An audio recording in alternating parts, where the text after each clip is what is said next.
आई, ए दादा, अरे बघ ना, मी तुम्हाला भेटण्यासाठी कोणाला आणलं आहे. घरात येताच आनंदित होऊन काव्याने सगळ्यांना आवाज दिला. अगं कोण आहे? कशामुळे माझी बहीण एवढी खुश झाली आहे? काव्याचा भाऊ किशोर आपल्या पत्नीबरोबर आपल्या खोलीतून बाहेर येत बोलला. तोपर्यंत आई पण बाहेर हॉलमध्ये आली. आई, हे आहेत मेजर साहेब, वीर रोशन सिंगजी यांची मुंबईमध्ये पोस्टिंग झाली आहे. काव्याने आपल्याबरोबर आलेल्या त्या उंच आणि धिप्पाड अशा आकर्षक व्यक्तीबरोबर आपल्या कुटुंबाची ओळख करून दिली. नमस्ते असे म्हणून मेजर साहेबांनी सर्वांना अभिवादन केले. चहा नाश्ता करत असताना मेजर साहेबांनी सर्वांना सांगितले की ते पंजाबमधील अमृतसर या शहरात राहतात आणि ते आपल्या आई वडिलांचे एकुलते एक मुलगा आहेत. ते सरदार कुटुंबातील आहेत व अविवाहित आहेत. चहा नाश्ता झाल्यानंतर ते काव्याला म्हणाले, ठीक आहे काव्या, आता मी निघतो, उद्या भेटू. काव्या त्यांना बाहेरपर्यंत सोडवायला गेली.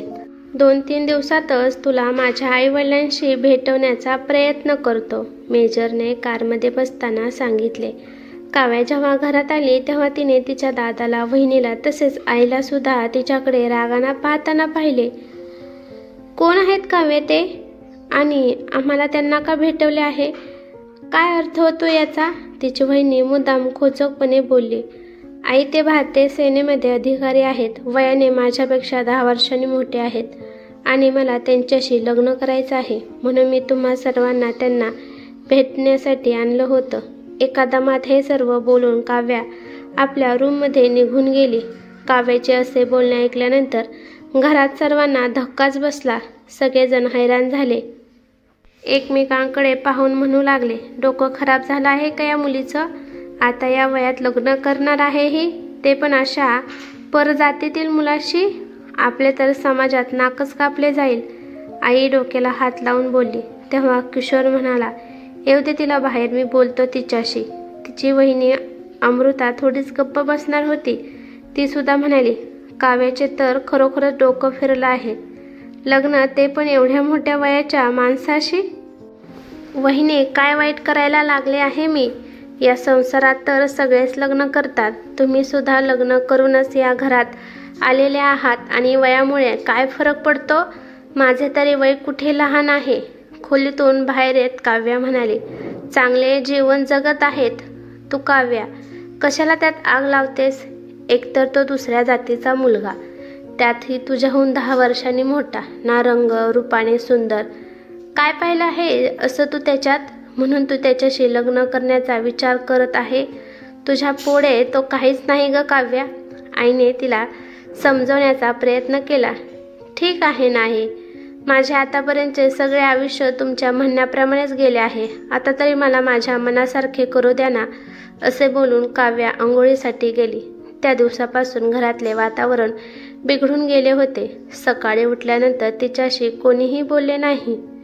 काव्या बिचारी गपचिप नाश्ता करून ऑफिसला गेली. तेवढ्या तिला मेजर साहेबांचा फोन आला. हॅलो, गुड मॉर्निंग डिअर, कशी आहेस? झोप आली का नाही रात्री? मी ठीक आहे, काव्या म्हणाली. काय झाले काव्या, तुझा मूड ठीक दिसत नाही. काही प्रॉब्लेम झाला आहे का? काव्याला रडू आले. ती म्हणाली, काल तुम्ही घरी येऊन गेल्यानंतर माझ्या घरात खूप गोंधळ झाला. माझे लग्न करण्यासाठी कोणीच तयार नाही. असं मी काय जगावेगळं करत आहे? ती रडक्या स्वरात बोलत होती. तेव्हा मेजर साहेब म्हणाले, ठीक आहे काव्या, काही होत नाही. तू उदास होऊ नकोस की, टेन्शन घेऊ नकोस. आपण काहीतरी उपाय करू यावर. उद्या माझे मम्मी पप्पा येत आहेत आपल्या लाडक्या सुनेला भेटण्यासाठी. तू तयार राहा, मेजर उत्साहाने सांगितलं. हे ऐकून काव्या एकदम आश्चर्यचकित होऊन म्हणाली, उद्या? उद्या लगेच? इतक्या लवकर? मी कसं काय तयारी करू सगळी? तुला काय तयारी करायची आहे काव्या? तू कुठलीही वेगळी तयारी करू नकोस. फक्त तू स्वतः तयार होऊन उद्या 10 वाजता हॉटेल ऐश्वर्यामध्ये ये. मी तिथेच भेटेन तुला. हे सगळं ठीक आहे, परंतु मी खूप नर्वस फील करत आहे, काव्याने जराशे घाबरत सांगितले. अरे, त्यात काय नर्वस व्हायचे, काय कारण आहे? माझे आईवडील खूप साधी सरळ माणसे आहेत. ते तर कधीपासून आपल्या सुनेसाठी तरसत आहेत. मीच लग्नासाठी तयार नव्हतो इतके दिवस. त्यांना जर वाटलं तर ते उद्याच लग्न करून घरी तुला सून म्हणून नेतील. तू काळजी करू नकोस. भेटू आपण उद्या, असं म्हणून मेजरने फोन ठेवला. संध्याकाळी ऑफिसमधून घरी आल्यानंतर काव्या चहाचा कप हातात घेऊन बाल्कनीत उभी राहिली. तिला 6 महिन्यापूर्वी मेजरबरोबर झालेली पहिली भेट आठवत होती. काव्या तिला समजू लागल्यापासून घरातल्या जबाबदाऱ्या निभावण्यातच तिचे आयुष्य चालले होते. स्वतःबद्दल विचार करायला तिला वेळच मिळाला नव्हता. स्वतःकडे लक्ष देणे जणू ती विसरूनच गेली होती. फक्त आई, दादा, वहिनी आणि भाचा एवढेच तिचे विश्व होते. परंतु गेल्या काही महिन्यापासून घरातली लोकांचे तिच्याप्रती वागणे बदलले होते आणि काही गोष्टी तिच्या कानावर पण आल्या होत्या. त्यामुळे तिचे मन पूर्णपणे कोलमडून गेले होते.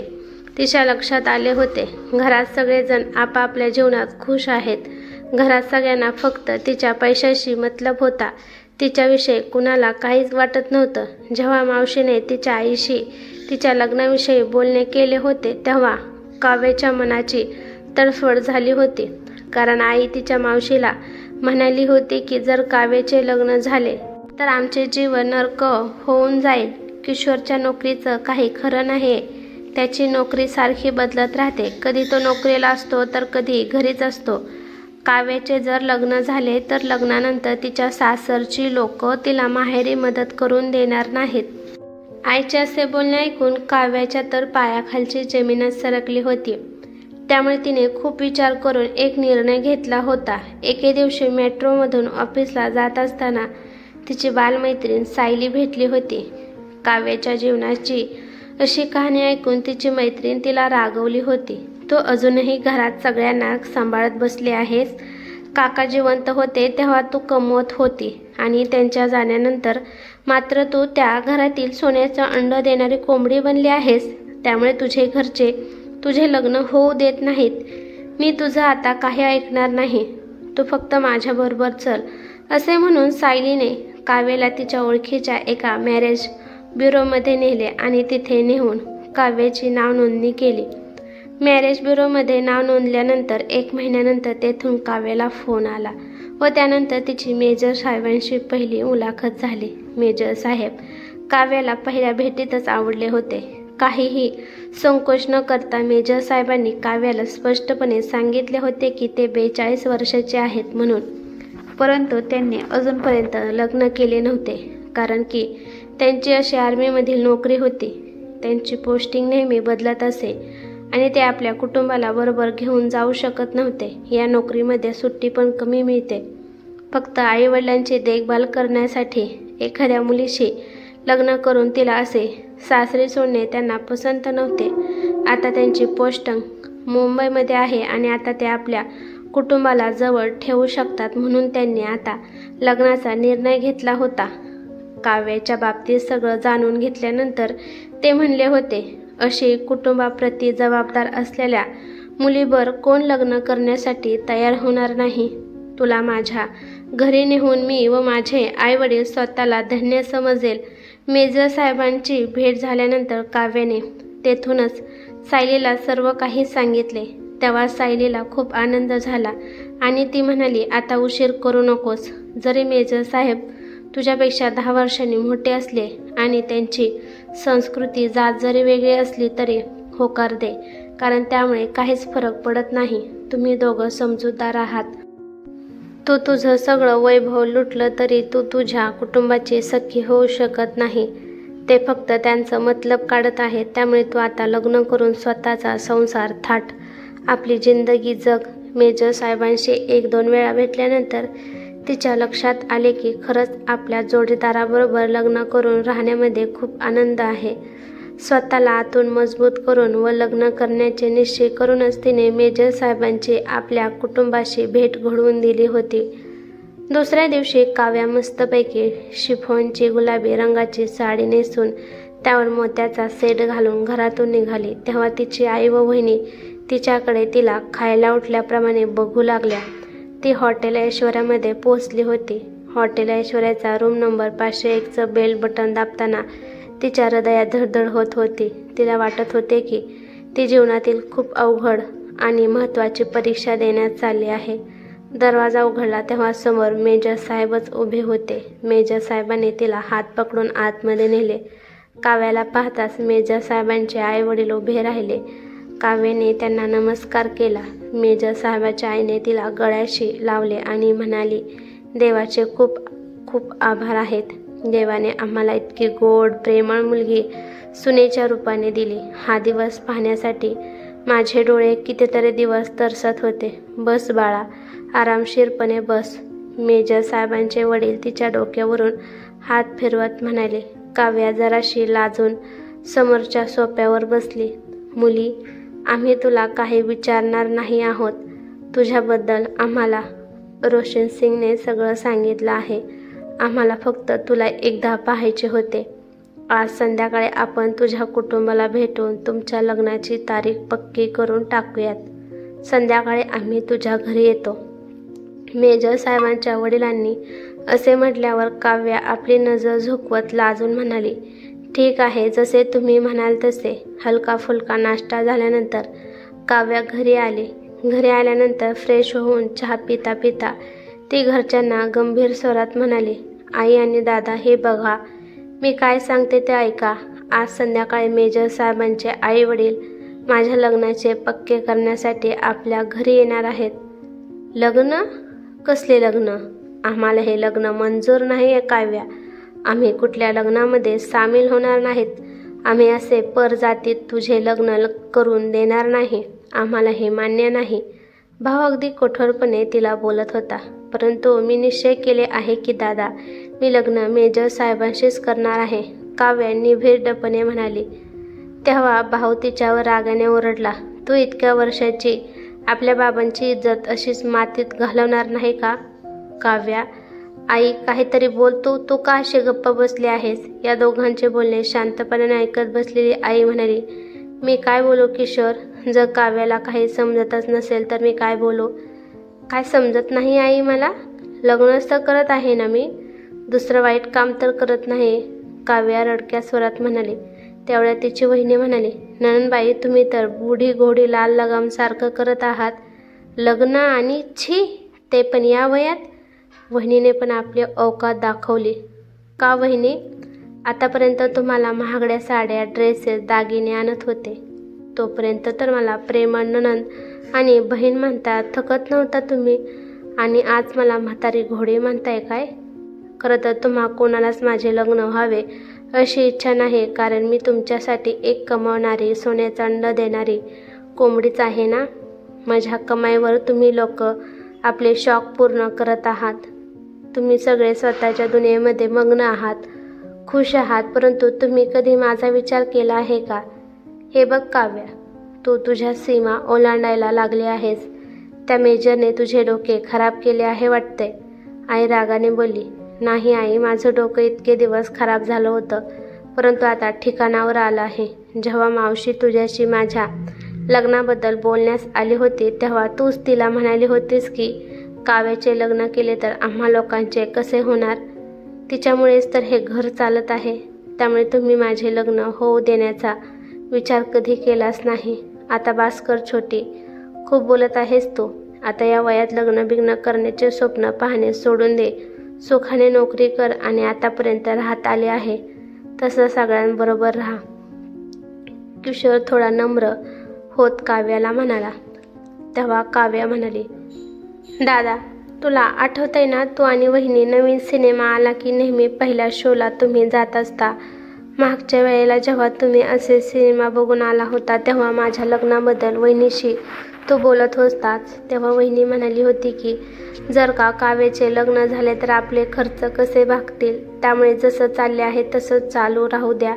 तेव्हा तू पण म्हणाला होतास की बरोबर आहे, माझ्या पगारातून तर काय आपण घरातील खर्च भागवू शकत नाही, तर असे सिनेमा वगैरे बघणं तर लांबचीच गोष्ट. निदान काव्याच्या पैशाने तरी आपले शौक पूर्ण होत आहेत. दादा, तुम्ही तुमच्या दुनियेमध्ये इतके व्यस्त झाला आहात की माझ्यापेक्षा 5 वर्षांनी मोठे असून सुद्धा तुम्ही माझ्याबद्दल कधीच विचार केला नाही, काव्या असे म्हणाली. तेव्हा दादा आणि वहिनी दोघेही निरुत्तर होऊन एकमेकांच्या तोंडाकडे पाहू लागले. हे बघ बाळा, आता या वयामध्ये लग्नाचे स्वप्न पाहणे सोडून दे. एकतर तो परजातीचा आहे आणि वयाने पण तुझ्यापेक्षा 10 वर्षांनी मोठा आहे. हे बघ मुली, हे लोक खूप चलाक असतात. या लोकांकडे मुलींची काही इज्जत नसते. मला तर असे वाटत आहे की ते फक्त तुझ्या पैशाकडे बघूनच तुझ्याशी लग्न करायला तयार आहेत. नंतर तुला याचा पश्चाताप होईल मुली. असे भावनिक बोलून आईने आपला शेवटचा डाव तिच्यावर टाकण्याचा प्रयत्न केला. तुम्ही लोक खूप चुकीचा विचार करत आहात. माझ्या कुटुंबाला पैशाचा लोभ अजिबात नाहीये. माझं कुटुंब तर काव्यासारखी सून मिळाल्यामुळे स्वतःला कायमच नशीबवान समजेल. मी तिला जीवनातील प्रत्येक सुख आनंद देईल. मी तिला असे सुख देईल की ज्यावर प्रत्येक पत्नीचा अधिकार असतो. लग्नानंतर सुद्धा जर काव्याला तुमच्यासाठी पैसे खर्च करण्याची इच्छा असेल तर मला त्यावर काही हरकत नाही. अचानक मेजर साहेबांचा आवाज ऐकल्यानंतर काव्या दचकली. मेजर साहेब न जाणे केव्हापासून बाहेर दरवाजाच्या बाहेर उभे राहून घरातील सर्वांचे बोलणे ऐकत होते. तुम्ही इथे कधी आला आहात? काव्याने अडखळतच त्यांना विचारले. काव्या, तू घाई निघाल्यामुळे तू तुझा मोबाईल हॉटेलमध्येच विसरून आली होती, म्हणून तो तुला देण्यासाठी मी इथे आलो आहे. परंतु आता मला असे वाटत आहे की माझ्या मम्मी पप्पांना लग्न पक्के करण्यासाठी इथे येण्याची काही गरज नाही. आणि तुम्हा सर्वांना मी एक गोष्ट सांगू इच्छित आहे की आजपासून नव्हे तर आतापासूनच काव्याचे सर्व सुख दुःख माझे सुद्धा असेल. तुम्हा लोकांचे सर्व बोलणे मी ऐकलेले आहे. त्यामुळे मी तुम्हा लोकांच्या बरोबर एक क्षण सुद्धा काव्याला राहू देणार नाही. चल माझ्याबरोबर काव्या, आपण आता लग्न करत आहोत. तुम्ही लोक कान देऊ नये का? जर तुम्हा लोकांची इच्छा असेल तर आणि तुम्हाला योग्य वाटत असेल तरच तुम्ही आम्हाला आशीर्वाद देण्यासाठी येऊ शकता. आमचे लग्न 1 महिन्यानंतर कोर्टात होईल. तोपर्यंत काव्या आमच्या घरी पाहुणी म्हणून राहील. काव्याच्या कुटुंबाला आपला निर्णय सांगून मेजर साहेबांनी काव्याचा हात धरून तिला आपल्या गाडीपर्यंत नेले. मेजर साहेबांनी काव्याला असे नेल्यानंतर कुटुंबातील तिघेही जण धूळ उडवत जाणाऱ्या कारकडे फक्त पाहतच बसले. काव्याने मेजर साहेबांच्या खांद्यावर डोके ठेवले व डोळे बंद केले. जणू काही ती आपल्या येणाऱ्या उज्ज्वल भविष्याची स्वप्ने पाहत होती. तर कशी वाटली कथा मित्रांनो? आवडली असेल तर लाईक करा आणि चॅनलवर नवीन असाल तर सबस्क्राईब करायला विसरू नका. धन्यवाद.